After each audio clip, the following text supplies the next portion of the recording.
and I wanted to read one tiny piece from the book. But before I did that, I just thought I wanted to embarrass a couple of my friends with how this book came into being, which is that there's a bit of a long history to this. You can stay, stay. And then you can ask questions. So we were asked in 1997 to go and teach. And I was bullied in 1999 into actually starting to teach. So I did some teaching in 1999, and it was fabulous. And then I found every excuse not to keep going. And I was lucky enough that some of the community sort of stayed together, this meditation community stuck together, and we would meet, and every so often we'd meet and we'd meditate and we'd talk. And I was very lucky that in that group, there was this individual who's sitting at the back over there called Reed. And Reed is the nicest person in the world. He really is. Just so nice. But he's also a little bit of a sergeant major when it comes to meditation. So I'm sort of saying, oh, I really enjoyed teaching. Teaching was great. And he's like, so why don't you teach? I was like, well, you know, I'm scared. I mean, I didn't say that, but that was the truth, was I was terrified. So, and I was like, well, I don't know where to do it, and I don't know, you know, how to sort it out. And so Reed, being Reed, just puts up some posters, rents a room, and says, okay, Justyn, you're teaching on this date, you're teaching on this date, and you're teaching on this date. And I was like, ugh. So Reed sort of made me do it, and that got me back into teaching, which was fantastic, and I'm incredibly grateful for that. And then a few years later, it was 4 years ago, almost to the day, there was a bunch of us sitting around, and Dan Harris had recently come out with this book called 10% Happier about meditation. And we're looking at this book, and Dan Harris has been meditating all of about 10 minutes. And he's written this massive best-selling book, like #1 on Amazon, like about meditation. And we are pissed. We're just like, this guy doesn't know anything about meditation. And he's written this book, and we've been doing it for years, and we haven't written a book. So we said, okay, we should write a book. We should write a book. So we decided, there were 4 of us, and we decided we would write a book. And we were going to break it up. Like, I would write a chapter, Reed would write a chapter, Douglas would write a chapter, and this other guy, Andrew, would write a chapter. And then we would, you know, make it easy. We'd write out the book. So we go away for a month, and we came back after a month, and we were all supposed to have written a chapter. And I'd written a chapter, which wasn't that great, but at least I'd written my chapter. And Reed had written a chapter. And Douglas, who's probably by far the most qualified, or at least he's actually done the real thing, where he's actually sort of shaved his head and went to the monastery and was barefoot and had to beg for food. And he's done all that stuff. But, of course, the downside of that is he's so humble, he goes, oh, I don't have anything to say. So he didn't write a chapter. And Andrew's a flake, so he didn't write a chapter. Anyway, so I read my chapter, and I have this pathological need to be liked. So I had written this very nice chapter. Most of this book is like that. It's like, well, you know, you could do this, but you don't have to. You know, here's some meditation. It's really easy. It's not difficult. So Reed writes this chapter, and he's such a nice guy. And I hope you meet him afterwards.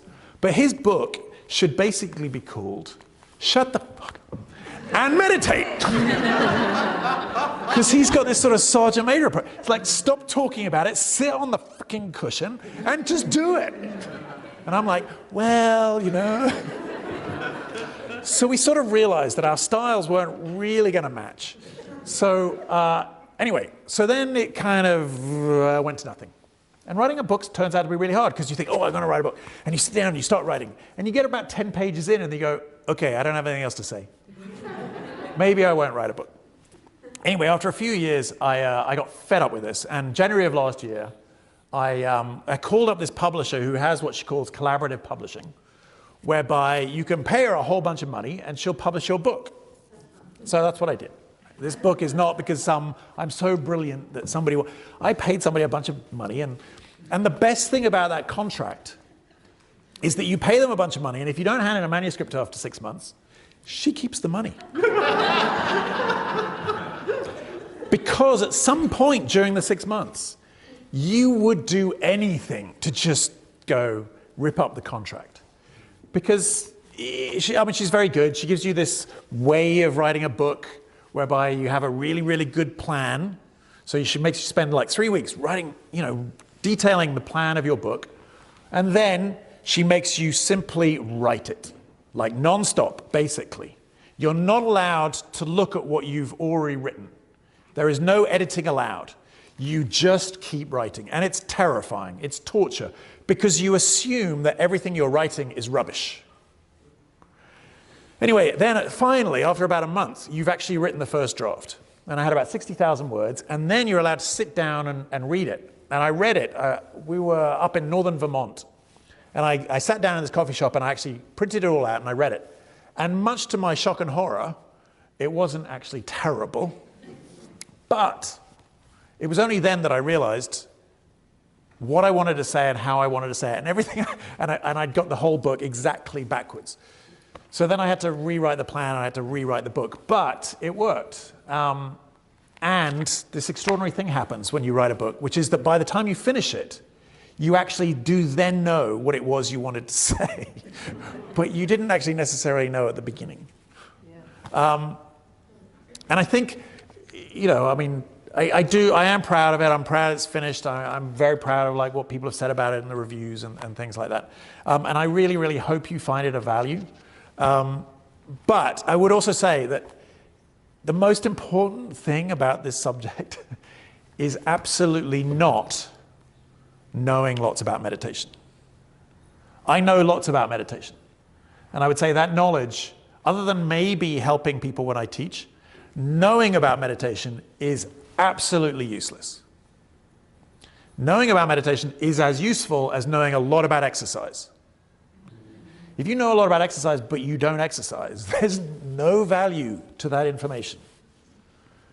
Same with meditation. I really hope, you know, you find it funny and interesting and useful and all those things. But I would beg you to just try it. If you meditate now, keep going. If you've never meditated before, just read the first chapter or something. The last three. Or the last three. Or all of it. But just try and meditate for a minute a day. Just do 1 minute. And just start to see if it makes a difference. Because knowing about it and waiting until you go on retreat and waiting until you can do an hour or something is of no value whatsoever. But if you can just do literally a minute a day, it will make a massive difference. And what will then happen is you'll have a habit of doing it every day. And if you enjoy it, then you'll suddenly find out that after a minute, you want to do 2 minutes, or you want to do 5 minutes. And maybe on the weekend, you'll be able to do 20 minutes. Or maybe on a Wednesday morning, you get to the office early and nobody else is coming in because of the snow, and you get to do 30 minutes. But you have to build that habit in. And that's, I guess that's the most important thing, is please, you know, to take a line out of Reed's book, which I really hope he writes. It'll be very different from this, but it'll be great. But it will be, just do it. Okay, I just want to read the first couple of pages, because I think some people in this room have actually been the inspiration for these 2 pages.